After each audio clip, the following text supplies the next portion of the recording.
Hello students, कैसे हैं आप। हम बड़ी तेज़ी से आगे बढ़ रहे हैं और हम आगे ही बढ़ेंगे। अब आपकी मर्जी है कि आप किस तरह से चलना पसंद करेंगे। ठीक है, देखिए हम लेसन नंबर 2 पर आ गए, जो फिजिक्स का भाग 2 है, उसका लेसन नंबर 2 पूरी फिजिक्स का सबसे ज़्यादा मोस्ट इम्पोर्टेंट लेसन है। इसमें से कम ये 13 नंबर की यूनिट है। इस यूनिट में से कम सॉरी इस चैप्टर में से 8 नंबर का जरूर आएगा। ठीक है, तो इस बच्चों इस लेसन को बहुत अच्छी तरीके से करना। घर पे ही तो हो, पढ़ लीजिए। मुझे पता है आप बिल्कुल भी नहीं पढ़ रहे। अब मुझे ये नहीं पता कि आप करते क्या हो, इस एज में आप कर क्या रहे हो। फ्यूचर का निर्माण करते हैं सीरियस होकर के। ठीक है, जिससे कि आप आगे की लाइफ खुशी खुशी से जी सके, आने वाली समस्याओं का सामना कर सके, अपने पेरेंट्स को हेल्प कर सके। तो देखिए बढ़ते आगे, बहुत मोस्ट इम्पोर्टेंट लेसन, गोलीय पृष्ठों पर अपवर्तन। लेंस भी पढ़ाएंगे। अभी तक पहले चैप्टर में हमने पढ़ा था परावर्तन और अपवर्तन की क्रिया केवल, लेकिन वो अपवर्तन, अब अपवर्तन पढ़ेंगे, परावर्तन कुछ नहीं चलेगा, आगे सिर्फ अपवर्तन चलेगा। अब हम ये बताएंगे कि अपवर्तन होता कैसे, कैसे कैसे पृष्ठों पर होता है, कैसे होता है, उनके लिए सूत्र कैसे होता है। तो अब ये देखिए, मैं अब 2 पृष्ठ बनाऊंगा, गोलीय पृष्ठ। ठीक है, देखिए स्टूडेंट्स, ये लीजिए, ये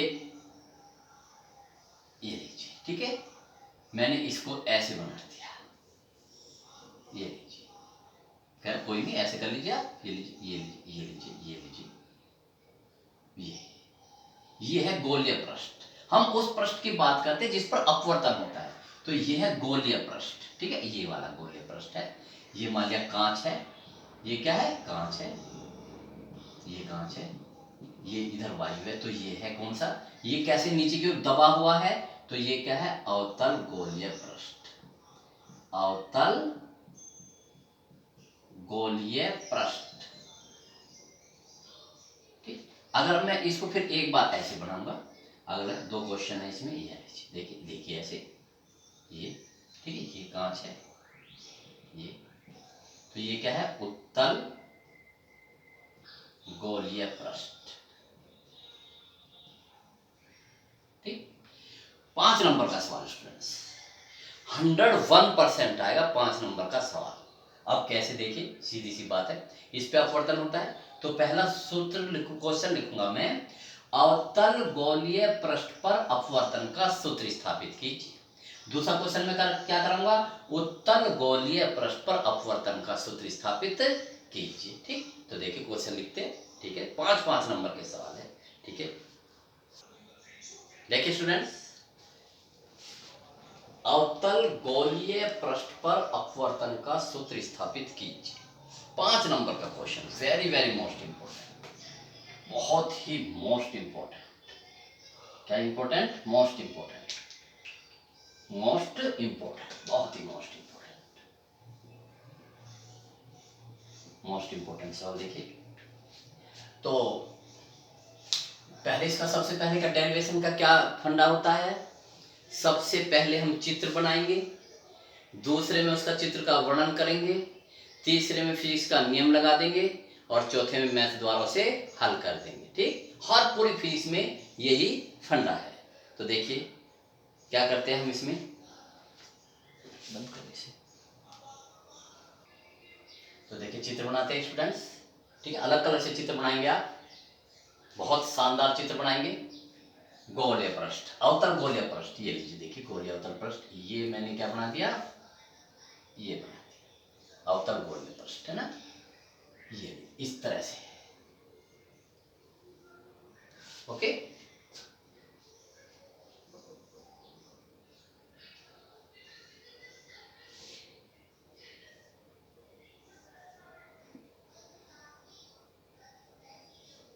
ये हो गया। अब देखिए इसका, ये क्या, इसको हमने नाम क्या दे दिया, थोड़ा सा मैं अच्छी तरह बना देता हूं, ये एस पी एस डैश, और इसका ये बिल्कुल सेंटर है, क्या है इसका, सेंटर। तो लीजिए जिसको हम इसे इसके सेंटर को क्या बोलेंगे, पोल P, और इसकी ये है मुख्य अक्ष। ये क्या, इसकी मुख्य अक्ष। ये कांच है, ग्लास मान लो, ये कोई दूसरा माध्यम है, आप भी ऐसे ही कर देना जैसे मैं कर रहा हूं। ये स्टूडेंट, ठीक है, ये पृष्ठ हो गया। इधर इससे इधर एक अपवर्तनांक है, दूसरा माध्यम है, इसे दूसरा माध्यम है। मैं अभी इधर वायु नहीं ले रहा हूँ, ठीक है ना। इसका मैं अपवर्तनांक कितना मानूं, n, इस वाले का ये है n, और ये कितना है, ये n1 है, और ये कितना है n2, यहाँ लिख लीजिए ये n2, और ये क्या है, n2 ज्यादा है, n2 ग्रेटर देन n1, यानी कि इसका मतलब क्या है, ये विरल है और ये क्या है, सघन है। बहुत अच्छी तरह समझिए, ठीक है स्टूडेंट्स, ये पृष्ठ है हमारा, ठीक है। अब हम इस पर अब दूसरे चित्र से बनाना, ये तो हमारा ये हो गया, ये मुख्य अक्ष है। अब इस पर एक बिंदु वस्तु रखते हैं, क्या रखते हैं, इस पर बिंदु वस्तु रखते हैं। ये लीजिए, ये हमने इस पर बिंदु वस्तु रख दी, यहाँ पर ये हमने क्या रख दी स्टूडेंट, बिंदु वस्तु, जिसको हम O से डिनोट करेंगे, ठीक है। बिंदु वस्तु यानी कि बिंदु के आकार की। और जस्ट देखिए ये P है, इसकी अगर मैं इसको गोले को पूरा करूंगा तो इसका ये सेंटर कहाँ पर आएगा, यहाँ पर आएगा, ठीक। ये यहाँ सेंटर मान लीजिए, ये है सेंटर C, अगर मैं इस गोले को पूरा करूंगा, ठीक। ये लीजिए, अब इस पर आप ये अभिलंब, ये लीजिए, ये क्या है, अभिलंब, नॉर्मल। बहुत अच्छी तरह समझिए स्टूडेंट्स, जब देखिए ये वक्रता केंद्र है, किसी उसका सेंटर है, तो यहाँ है, तो ये अगर मैं इस पे स्पर्श रेखा का खींचूंगा तो नब्बे का कोण बनाएगा। देखिए ये लीजिए, ये वृत्त है, ये इसका सेंटर है, कहीं भी खींच लीजिए, ये 90 हो गया ना, तो यानी कि इसका मतलब ये अभिलंब है। तो CN क्या होगा, अभिलंब। आपको पता है अभिलंब हम क्यों खींचते हैं, क्योंकि हम ऑप्टिक्स में सारे कोण किससे नापते हैं, अभिलंब से नापते हैं। दूसरा इसका क्या मोस्ट इंपोर्टेंट रोल है अभिलंब का, इसका जहां पर यहाँ परपेंडिकुलर जहां इसके ये है, वहीं पर हम कोई प्रकाश किरण आपतित करते हैं। अब देखिए यहाँ पर आपतित करेंगे, क्योंकि ये तो पृष्ठ है इस पर, तो चलाइए, ये क्या है, वस्तु, ठीक है। अब इस वस्तु का प्रतिबिंब, ठीक है, इसके द्वारा कैसे बनेगा, ठीक। तो हम इससे 2 किरणें चलाएंगे। कितने किरणें चलाएंगे, 2। अपवर्तन के पश्चात जहां भी वे मिलेगी या मिलती हुई प्रतीत होंगी, वहीं इस वस्तु का प्रतिबिंब बन जाएगा। देखिए, तो पहली वस्तु स्टार्ट करूं, देखिए इससे पहली किरण चली इधर की ओर, तो ये तो सीधी निकल जाएगी, क्या निकल जाएगी, सीधी निकल जाएगी।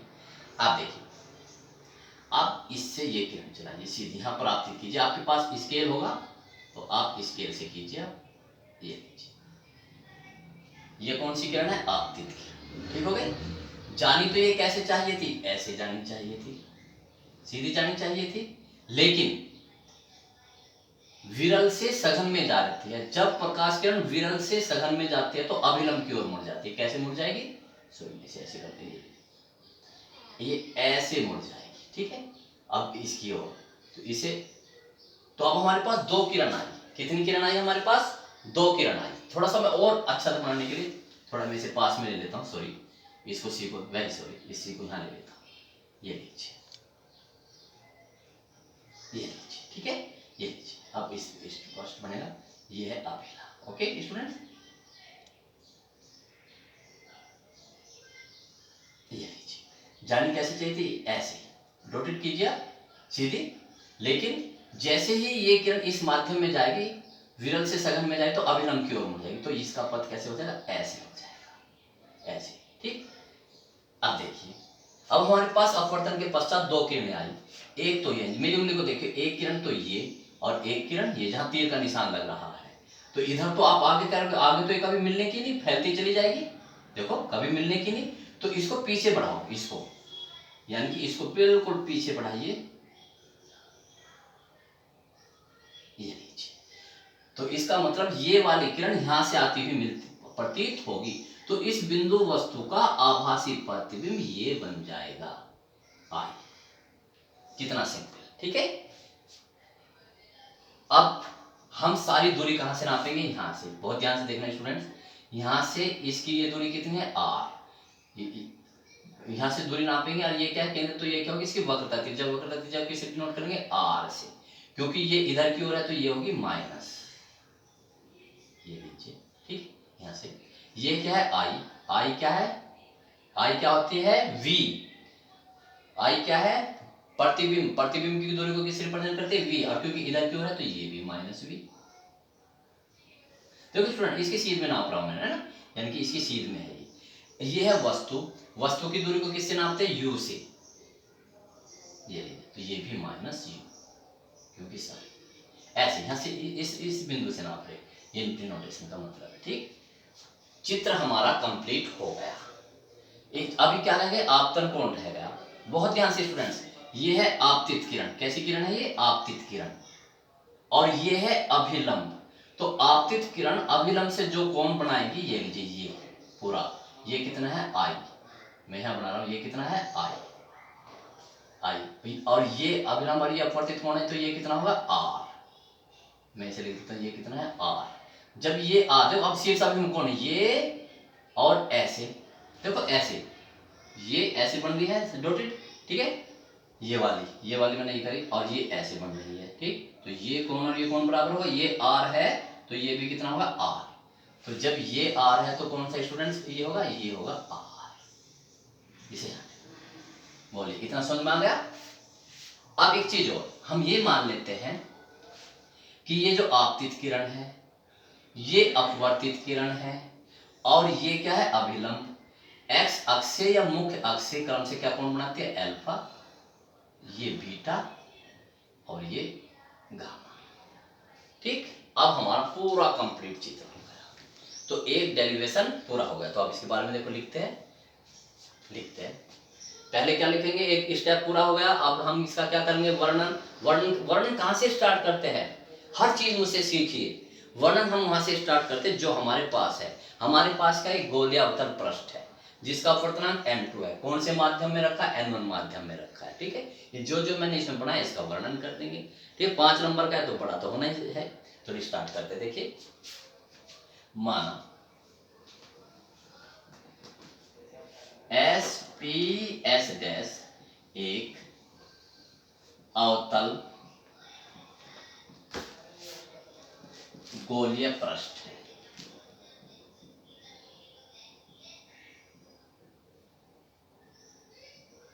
देखिए SPS डैश क्या हो गया अवतल गोलीय पृष्ठ है ठीक, जिसका ध्रुव P है, ये भी लिख दीजिए, जिसका ध्रुव या पोल, जिसका ध्रुव क्या है P है।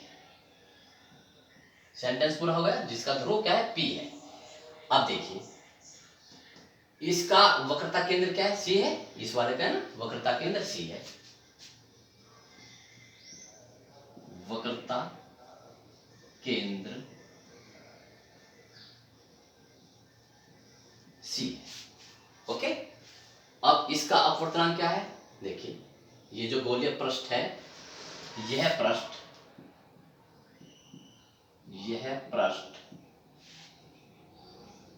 n1 अपवर्तनांक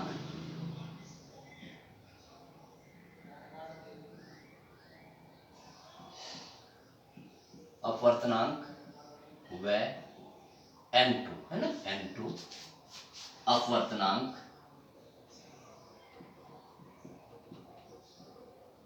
वाले दो माध्यमों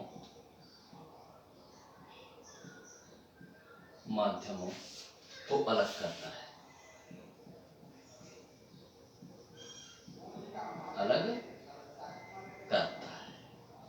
ये भी लिख दीजिए कि n2 ग्रेटर देन n1, वो ये भी रहा है, ये भी सही ठीक है। अब हम इसकी बात करते हैं ठीक, हमारा जो हमारे पास था उसका हमने वर्णन कर दिया ठीक।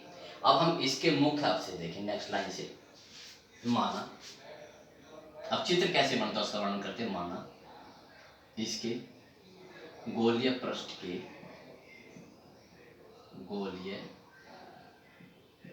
के मुख्य अक्ष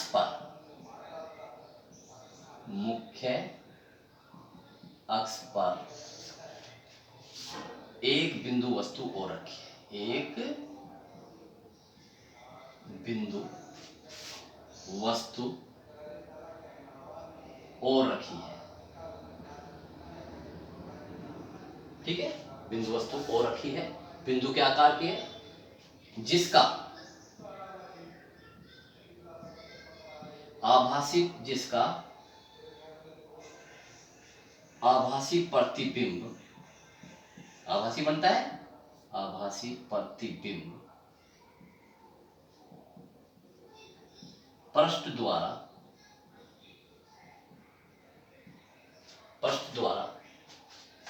आई पर बनता है, आई बनता है, ठीक है, ये लीजिए, देखिए आई बनता है, ठीक। अब ये और देख लीजिए आप, ये क्या है, अब हम आई और आर का बांध करते हैं, ठीक है ना। सी एन अभिलंब है, ठीक, सी एन क्या है, अभिलंब है, सी एन अभिलंब है,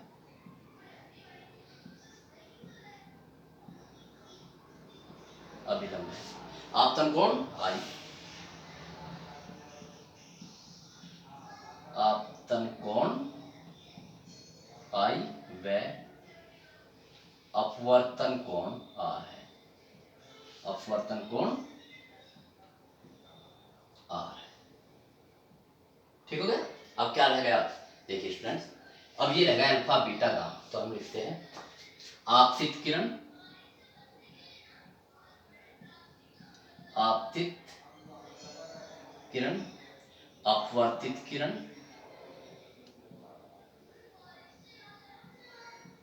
अपवर्तित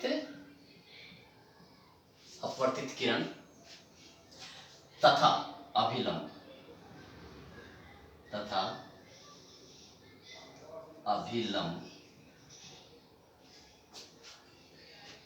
मुख्य अक्ष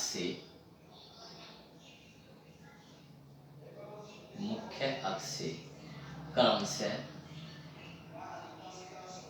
अल्फा बीटा व गामा कोण बनाती है,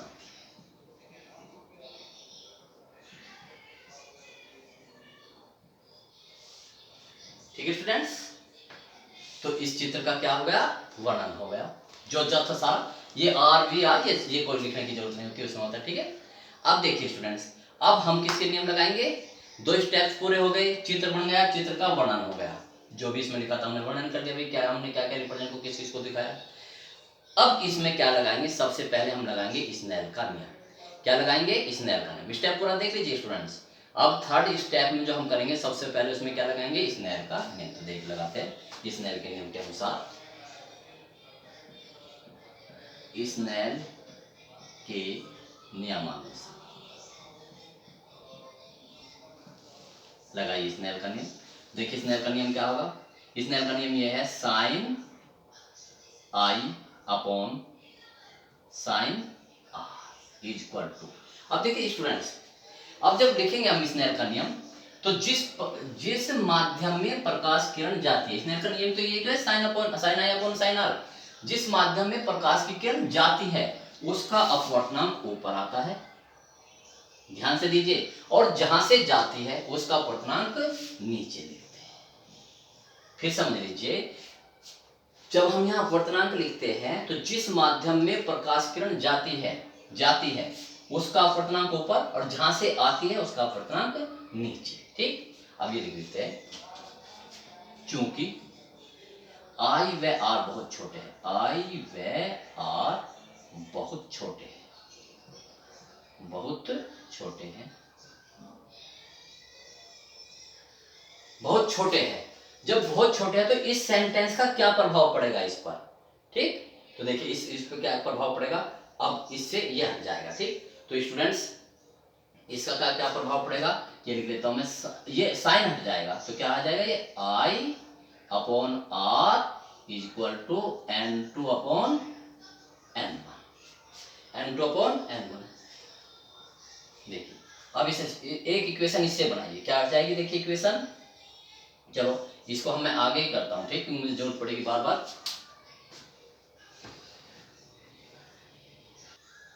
स्टूडेंट ठीक है, आई और आर, तो इससे एक इक्वेशन इसे बना तो बनाइए। तो क्या एन इसकी मल्टीपल यहाँ हो जाएगी n1i, n1i इक्वल टू इसकी मल्टीपल यहाँ हो जाएगी n2r, इक्वेशन नंबर 1। यानी कि इस नेल के नियम से क्या हो जाएगी, इक्वेशन नंबर 1 आ जाएगी। बोलिए ठीक है स्टूडेंट्स।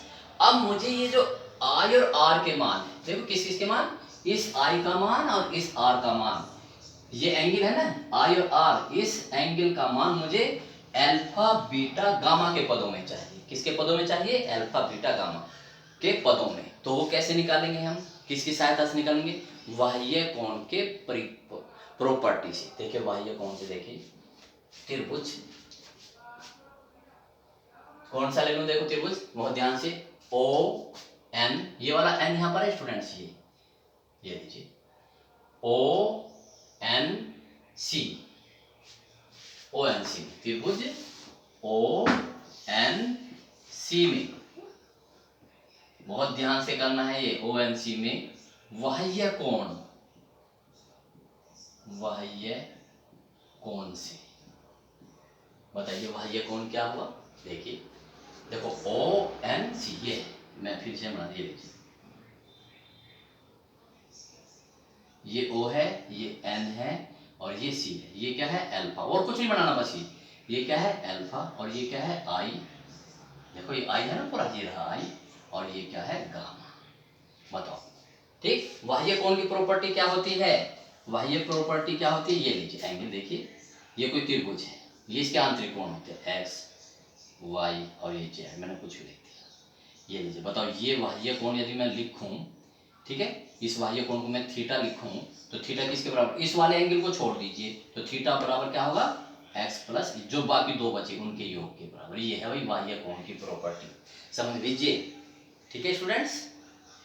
अगर देखिए मैं इस एंगल को लिखूं, ये लीजिए ठीक, ये वाला मान लीजिए ये वाला एंगल आर है या कुछ भी मान लो, ठीक है, तो ये किसके, इसको छोड़ दो, किसके होगा वाई प्लस जेड के बराबर होगा, वाई प्लस जेड। और देखिए अगर इस वाले को लिखो, इस वाले को एंगल ये लीजिए, ये वाला एंगल कोण बाह्य कोण है, ठीक है, इसे आप कुछ भी लिख लीजिए, पी लिख लीजिए, तो पी इस वाले को छोड़ दो तो क्या होगा एक्स प्लस जेड। ये है बाह्य कोण की प्रॉपर्टी, ठीक। तो हम ये प्रॉपर्टी इस वाले एंगल में लगाएंगे, इस वाले में, ठीक है। तो देखिए मैंने ये बनाया, ठीक है, इसमें तो इसमें बाह्य कोण कौन सा, ये है आंतरिक कोण अल्फा आई, और ये वाला मैंने डिनोट नहीं किया, तो ये बाह्य कोण होगा, तो ये बाह्य कोण इस वाले को मैंने छोड़ ही दिया, तो इसके और इसके बराबर होगा। तो बाह्य कोण से देखिए क्या होगा, गामा बराबर आई प्लस अल्फा, आ गया समझ में, आई प्लस अल्फा। अब देखिए अब मुझे किसका मान निकालना, आई का, आई का मान बिल्कुल जैसे मैं कर रहा हूँ, ये तीर का निशान लगाइए ऐसे, इस तरह से आई की वैल्यू निकालनी यहाँ से। तो आई इक्वल टू कितना होगा, इसको जल्दी ले जाइए, गामा माइनस अल्फा, आई का मान आ गया ना, तो आई का मान आ गया, किसके पदों में आ गया, देखो अल्फा के और गामा के पदों में आ गया, ठीक। अब इसी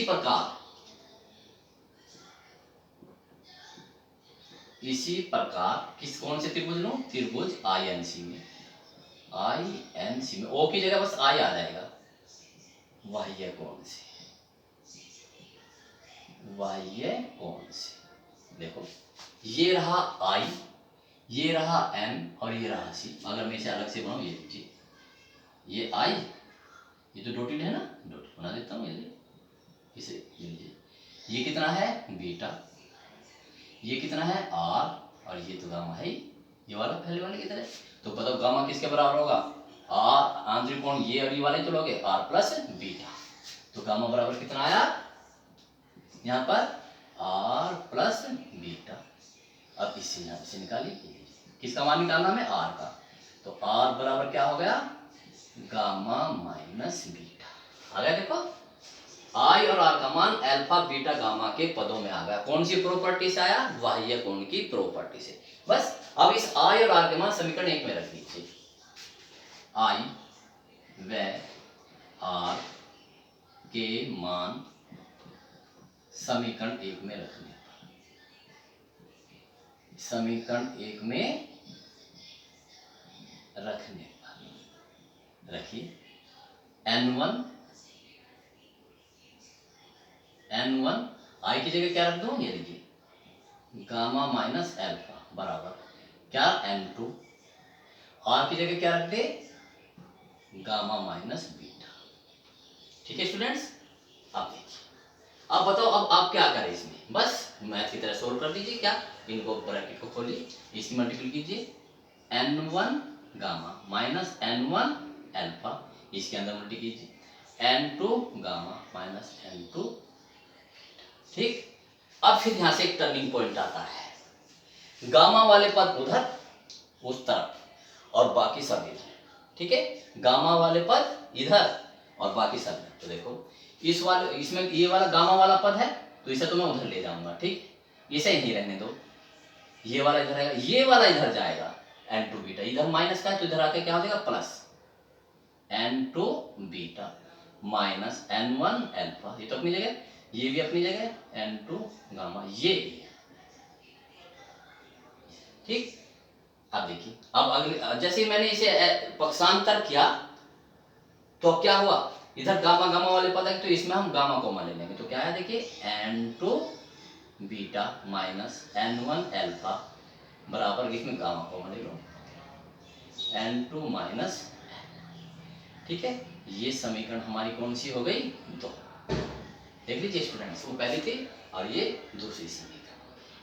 अब इसके, अब हमें किसके मान निकालने हैं, देखिए बीटा का मान निकालना है, अल्फा का मान निकालना है और गामा का मान निकालना है, अल्फा बीटा गामा का मान निकालना है। किसकी सहायता से, समकोण त्रिभुज की सहायता से। इसमें समकोण त्रिभुज नहीं बन रहा, तो समकोण त्रिभुज बनाने के लिए हम यहाँ से परपेंडिकुलर ड्रॉ कर देते हैं, ये कितना, और इसे क्या मान लेते हैं हम h, और ये हमने क्या डाल दिया यहाँ पर लम डाल दिया, मैं इसे m मान रहा हूँ। ठीक है स्टूडेंट्स, तो यहाँ से मैंने लम डाल दिया और इसकी हाइट कितनी मान ली h, तो ये समकोण त्रिभुज होगा। देखो यहाँ पर समकोण त्रिभुज होगा ना, तो अल्फा बीटा गामा का मान हमें इसकी सहायता से निकालना, समकोण त्रिभुज की उससे। तो देखिए निकालते हैं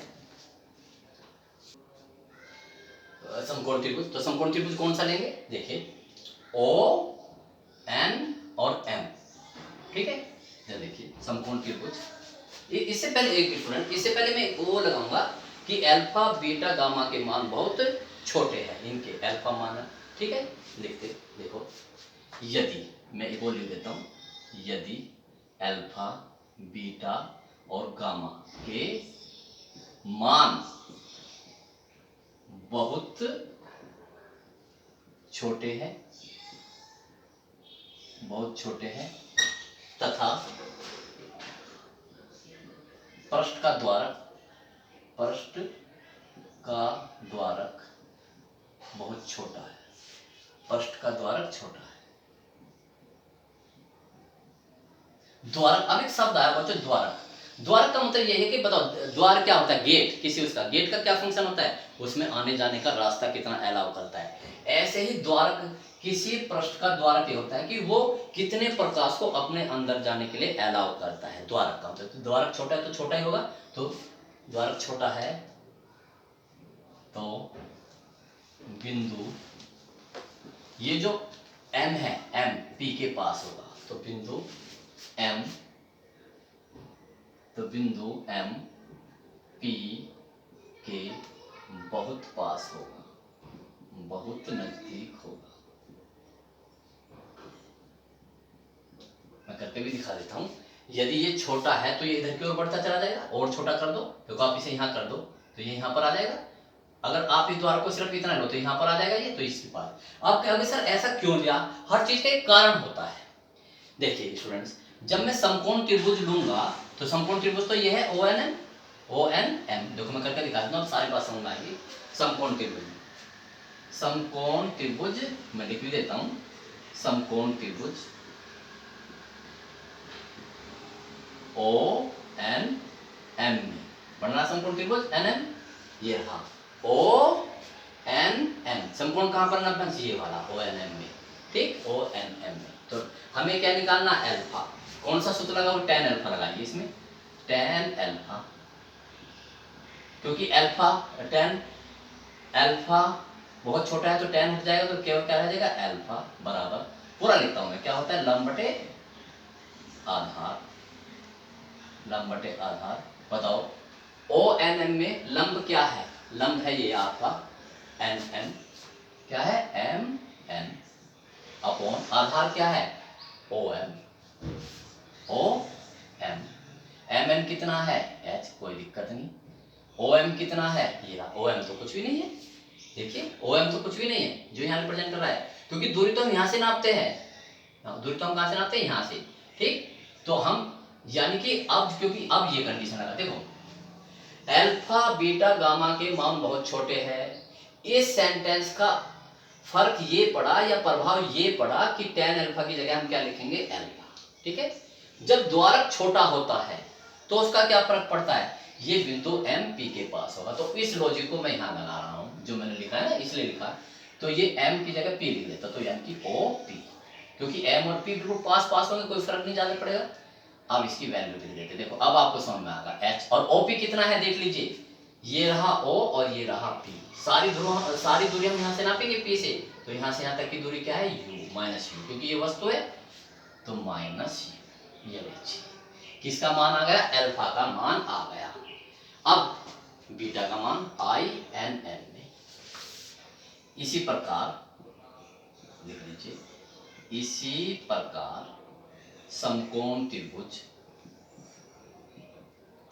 ओ की जगह बस आई लिख दीजिए, आई एन एम में लगाइए कितना tan बीटा, बीटा की जगह बीटा ऊपर वाले सारे में, अब लंब बटे आधार की जरूरत नहीं, ठीक है ना, क्या आएगा बस अब डायरेक्ट लिख दीजिए, ये क्या होगा एम एन अपॉन ओ की जगह आई आ जाएगा आई एम एन की जगह क्या आएगा एच, और ये आई पी हो जाएगा और एच अपॉन माइनस बी, तो ये वस्तु प्रतिबिंब है और प्रतिबिंब की दूरी देखो यहाँ से नापेंगे, यहाँ से ठीक, यहाँ से यहाँ तक की दूरी क्या देखो ये माइनस बी, तो ये होगा tan बीटा का मान आ गया, गामा का मान इससे आ जाएगा सी एन एन में, इसी प्रकार समकोण त्रिभुज सी एन एन में लगाइए, सी एन एन में tan गामा, देखो सी एन एन है ना, ये रहा देखिए सी एन एन, ये गामा तो tan गामा बराबर, क्योंकि छोटा है गामा बराबर एम एन, ये लंब हो गया, आधार क्या है सी एम, देखो ना केवल इसके लिए गामा है ना, ये गामा, तो ये आधार हो गया और ये क्या हो गया सॉरी ये लंब हो गया और ये क्या हो गया आधार, तो एम एन क्या है एम एन है एच, एम बिंदु को सी पी पहले लोग सी पी, तो एच अपॉन सी पी क्या होगा माइनस आर, ये रहा सी और ये रहा पी माइनस आर, किसके मान आ गए स्टूडेंट्स अल्फा बीटा और गामा के मान, ये समीकरण 2 में रख दीजिए, तो देखिए अल्फा बीटा तथा गामा के ये मान समीकरण 2 में रखने पर, 2 में रखने पर रखिए, ठीक है। तो मैं इसे अलग से लिख लेता हूँ, देखो यहाँ पर एन टू बीटा है, ठीक, तो एन टू बीटा की जगह यहाँ देख रहे हैं स्टूडेंट, ठीक है, मैं यहाँ लिख लेता हूँ क्या है हमारी समीकरण तो क्या थी एन टू बीटा, यहाँ इसे यहाँ उतार रहा हूँ माइनस एन वन एल्फा बराबर gamma n two minus n, रखिए स्टूडेंट्स, तो देखिए एन टू रख दिया, क्या है बीटा, बीटा का मान कहाँ है ये रहा बीटा का मान h upon minus v, minus ये वाला चिन्ह ये रख दिया, क्या है n1, अल्फा का मान ये रहा, देखो अल्फा है ना, ये रहा अल्फा का मान h अपॉन माइनस u बराबर ये वाला चिन्ह, ये गामा, गामा का मान क्या था h upon minus r, h upon minus r, ये तो रही n2 माइनस n, ठीक है n2 माइनस n, बस सोल्व करना है इसे, तो कीजिए क्या कॉमन ले लो इसमें माइनस h कॉमन लीजिए, तो माइनस h कॉमन ले लिया, क्या बचा यहाँ देखिए जब माइनस इसके साथ आ जाएगा तो कितना बचा ये बचा n2 अपॉन v माइनस ये वाला माइनस गया, ये माइनस अपनी जगह रहेगा ये वाला, तो क्या कौन है माइनस एच, तो क्या एच है ना, ये देखो ये माइनस इसके साथ लगाओ माइनस एच, ये माइनस इसके साथ लगाओ तो माइनस एच बाहर ले लिया, तो ये माइनस तो बचा ही रहेगा, तो n1 अपॉन u बराबर यहाँ भी माइनस एच कॉमन ले लीजिए, बाहर ले लीजिए, क्या बचेगा ये n2 minus n1 upon r, और माइनस एच से माइनस एच कट गया। तो देखिए क्या स्टूडेंट्स आ गया, ये आ गया हमारा अपवर्तन का सूत्र, n2 upon v minus n1 upon u बराबर n2 minus n1 upon r, ऐसे लिखा करते इसको। ठीक है, यही गोलीय पृष्ठ के लिए अपवर्तन का सूत्र है। कोई सा भी गोलीय पृष्ठ हो, यही गोलीय पृष्ठ पर अपवर्तन का सूत्र है।